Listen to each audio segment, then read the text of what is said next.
सियासत में गंदे अंडे हो सकते हैं और गंदे अंडे कहाँ नहीं होते। सब्सक्राइब करें और बेल दबाएं ताकि कोई खबर रह न जाए। ये अब तो बार बार ये कहा जा रहा है कि वही तहरीक अदम एतमाद के लिए मंडी लगाई जा रही है जैसे पहले की जा रही थी, लेकिन फ्लोर क्रॉसिंग ना हो, ये हॉर्स ट्रेडिंग ना हो, इसके लिए पाकिस्तान पीपल्स पार्टी, पाकिस्तान मुस्लिम नून, दो बड़ी जमातों ने माजी में ये कुछ किया कि ऐसा कुछ ना हो कि जब लोग जीत कर आएँ और उसके बाद फ्लोर क्रॉसिंग करें। लेकिन आज जो चीज़ नज़र आ रही है कि पीटीआई के वो तमाम लोग इन्हीं दो जमातों के साथ रवाबित भी कर रहे हैं और अब तो अलग-ऐलान उन्होंने कह भी दिया कि अपनी जमात के वो खिलाफ वोट भी देंगे। तो सर, ये सियासत का कौन सा अमल और कौन सा चलन है जो इस वक्त चल रहा है? ये सियासत का वही चलन है जो 2014 और उसके बाद 2018 में जो इस हुकूमत साजी के वक्त इख्तियार किया गया। असल में याद कीजिए कि जनरल परवेज़ मुशर्रफ के ज़माने में पाकिस्तान पीपल्स पार्टी और पाकिस्तान मुस्लिम लीग नून ने मीसाक जमहूरियत किया था और इस मीसाक के तहत बहुत सारी चीज़ें तय हुई थी। वही चीज़ें जो हैं वो 18वीं तरमीम का हिस्सा बनी। लेकिन जब तहरीक इंसाफ मंजर में इस मंजर में आई और इसको लाया गया, तो इसकी सारी कारकर्दगी ये थी कि उसने मिसाक जमहूरियत से जो इस मुल्क की सियासत में बेहतरी आई थी उसको तलपट कर दिया। अब आप याद कीजिए कि जब 2018 के इलेक्शन से पहले की बात है और इसी तरह से लोग मुनहरिफ होकर दीगर जमातों से, पाकिस्तान मुस्लिम लीग नून से और पाकिस्तान पीपल्स पार्टी से मुनहरिफ होकर पाकिस्तान तहरीक इंसाफ में आ रहे थे, तो उस मौके पर एक टेलीविजन प्रोग्राम में फवाद चौधरी से किसी एंकर ने पूछा कि क्या आपने कोई लॉन्ड्री लगाई हुई है कि वो सारे लोग आ रहे हैं और वो धुल के पाक साफ हो रहे हैं? तो उन्होंने कहा जी बिल्कुल, हमने लॉन्ड्री लगा रखी है और यही लॉन्ड्री इस मुल्क का मुस्तकबिल होगी। तो ये उस मुल्क का जो मुस्तकबिल पैदा करने की कोशिश 2018 और उससे पहले की गई, ये उसके सामने आ गई है। मतलब ये है कि ताली एक हाथ से नहीं बजती है।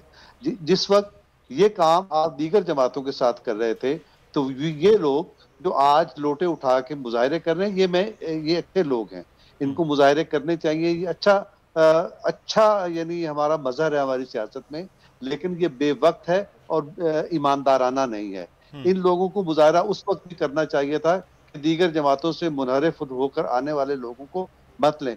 बेसिकली वो सियासी कल्चर जो मिसाक जमहूरियत के जरिए कायम हुआ था, उसको पाकिस्तान तहरीक फारूक आदिल साहब, इसको हम दो देखेंगे। फारूक साहब, सर, इसको दो तरह से इस तरह ना देखा जाए कि एक है इलेक्शन से पहले किसी की नशिस्त, किसी की टिकट पर जो है वो जीतना, और एक किसी की टिकट पर आकर जीत कर फिर उससे मुनहरिफ हो जाना।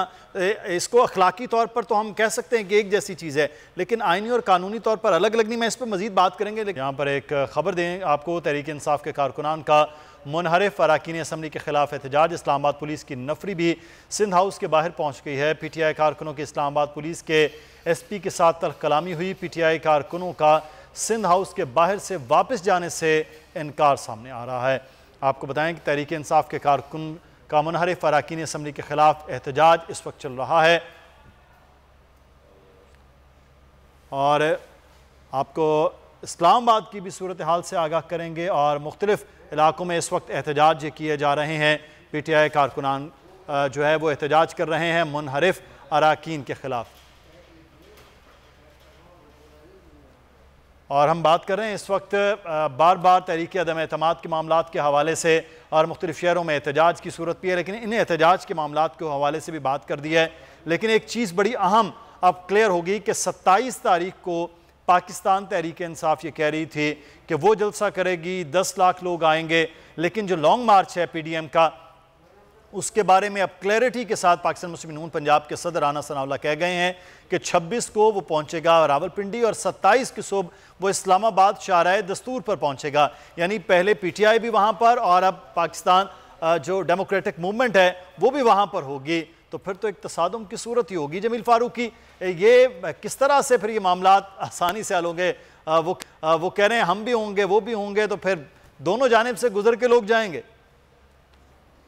ये कॉन्फ्रंटेशन की पॉलिटिक्स का माहौल जो है वो हम हमेशा से देखते हैं, इस दफ़ा ज़्यादा है और ज़्यादा होने की वजह सिंध हाउस में जो कुछ हो रहा है वो है।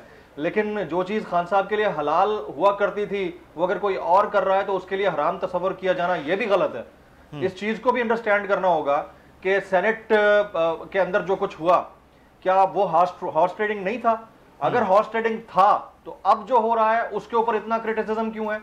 और अगर अब जो हो रहा है उसके ऊपर क्रिटिसिज्म जायज नहीं है तो फिर खान साहब के जो इर्द गिर्द मौजूद लोग हैं उनको भी अंडरस्टैंड करना चाहिए कि आप इसी सिस्टम का हिस्सा हैं, इसी सिस्टम के अंदर रहते हुए चीजों को करेंगे।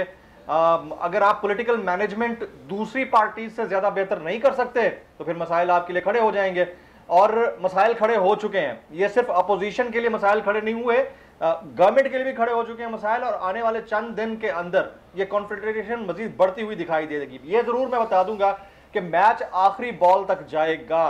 अब पता उस वक्त चलेगा कि जब सिंपैथीज किसके साथ ज्यादा है और किसके साथ कम है। लेकिन यह भी नहीं हो सकता कि स्टेट विद इन स्टेट बने जब कैपिटल टेरिटरी के अंदर इस्लामाबाद पुलिस मौजूद है और इस्लामाबाद पुलिस उसको सही तरीके से सेफ गार्ड कर सकती है। तो ये किसी कानून के अंदर नहीं लिखा हुआ कि सिंध हाउस के इर्द गिर्द सिंध पुलिस जमा हो और वहां पर लोगों को सेफ गार्ड करे, बल्कि आज तो मालूम हुआ है कि वहां से लोगों को दूसरी जगह यानी महफूज जगह उनकी नजर में मुंतकिल कर दिया गया है। तो सिंपैथीज बदलना यह सियासत का हिस्सा है, लेकिन यह इतना बदबूदार गटर है कि जो जिसके मफाद में जा रहा होता है उसके लिए तो अच्छा है, और अगर यह चीज किसी दूसरे के मफाद में जा रही है तो वो उनको बुरी लगती है। ये जो है ना, महाज आराई की पॉलिटिक्स की बजाय अगर आप स्पोर्ट्समैन स्पिरिट का मुजाहरा करें और ये कह दें कि जी ठीक है, अगर वो अपने जमीर की आवाज या पैसे की रगबत में किसी की तरफ सिंपैथीज लेके जा रहे हैं तो फिर उसको एडमिट करें, क्योंकि कल तक तो वो आपके साथ भी जा रहे थे। कल जब जहाज उड़ रहा था लोगों की सिंपैथीज आपके साथ हो रही थी, तो वो भी तो किसी बेनिफिट के तहत ही हो रही होगी ना। ऐसा तो नहीं होगा कि किसी मफाद के बगैर कोई आपके साथ जुड़ा होगा, और अब भी कोई किसी के साथ जा रहा है तो किसी मफाद के तहत जा रहा है। तो इसको स्पोर्ट्समैन स्पिरिट के साथ एक्सेप्ट कर लेना चाहिए। हाँ, आप में अगर दमखम है इसी सिस्टम में के अंदर रहते हुए आप भी पॉलिटिकल मैनेजमेंट करके दिखा दें और लोगों को अपना सिंपैथाइजर बना लें, ये दोनों चीजें हो सकती हैं। But having said this all, इस वक्त सिचुएशन कॉन्फ्रंटेशन की तरफ जा रही है, और कोई खुदा ना खास्ता इससे पहले कि तहरीक अदम एतमाद के ऊपर वोटिंग का अमल हो या फिर 23 मार्च की परेड का दिन आए, उससे पहले कोई बड़ा फैसला ना आ जाए। अल्लाह खैर करे इस मुल्क के लोगों के लिए भी और यहाँ पर मौजूद काम करने वाली। और इस वक्त जो है वो जमहूरियत का, पार्लियामान के निज़ाम को भी चलते रहना बहुत बेहतर है, लेकिन जो एहतजाज की सूरत है वो इस वक्त जो हमें रिपोर्ट्स आ रही हैं, कुछ और फुटेजेस आ रही हैं, वो खासी गंभीर सी सूरत हाल है। जमीला, आप हमारे साथ मौजूद थे। फारूक आदिल साहब, सर ये जमहूरियत पर, पार्लियामान पर, और सर ये एक बड़ा अजीब मामला है कि पूरी कौम अब पार्लिमानी निज़ाम पर भी एतमाद और एतबार कर रही है, जमहूरियत पर भी एतमाद और एतबार कर रही है, और कुछ सालों से जैसी भी है, चलें कम अज़ कम पार्लिमान भी चल रही है, जमहूरियत भी चल रही है, उसके अंदर फिर से हम ये देखते हैं कि एक पूरी साइड है जो नाअहल हुक्मरानों के तौर पर इस हुकूमत को देखती रही, और एक वो साइड है जो माजी के तमाम हुक्मरानों को करप्ट तसव्वुर करती रही है या नहीं है, हम तो तसव्वुर करती रही है। तो सर इसमें तो बेनिफिशरी कोई और हो रहा है इस कौम के अंदर के सियासतदानों से, पार्लिमान से, जमहूरियत से लोगों का एतमाद उठवा दिया जाए, तो ये तो ख़तरनाक सिचुएशन हो कि अगले आने वाले दिनों में जो लोग सियासत पर, पार्लिमान पर, सियासतदानों पर एतमाद करते रहें। आपको लगता है फिर कुछ झटका ऐसा खुदा न खास्ता ना लगे? आपने असल बात कह दी, ठीक बात कह दी कि ये सारे मामले में कोई और बेनिफिशरी हो रहा है। तो बुनियादी बात ही यही है, जब हमारे पाकिस्तान के नेशनल टेलीविजन चैनल्स पर इस तरह के प्रोग्राम हों, मैं आपको याद दिलाऊं, जब परवेज मुशर्रफ रिजाइन कर गए तो उसके बाद यानी एक यूं समझिए कि एक यानी नया दौर शुरू हुआ जिसको हम जमहूरी दौर कह सकते थे। तो उसके बाद मैं अब नाम आपको नहीं बताता, एक चैनल ने फौरी तौर पर एक प्रोग्राम शुरू किया जिसका नाम था सियासत, स्याह ब्लैक और सत। यानी बात यह है कि हम सोसाइटी में बैठकर बेसिकली कर क्या रहे होते हैं, सियासत को बदनाम कर रहे होते हैं। सियासत में गंदे अंडे हो सकते हैं, और गंदे अंडे कहाँ नहीं होते, किस सोसाइटी में नहीं होते और किस तबके में नहीं होते। जिन तबकों को पाक और साफ कहा जाता है, क्या वहाँ गंदे अंडे नहीं होते? वो हमारे सामने बेशुमार गंदे अंडे आ चुके हैं। तो सियासत में भी होते हैं, लेकिन तरीकाकार ये होता है कि आप इस तरह के कोई स्टैंडर्ड्स बना दें, इस तरह के कोई रूल्स बना दें, अखलाकी मयारात कायम कर दें जिसके नतीजे में चीज़ें बेहतर हो जाएं।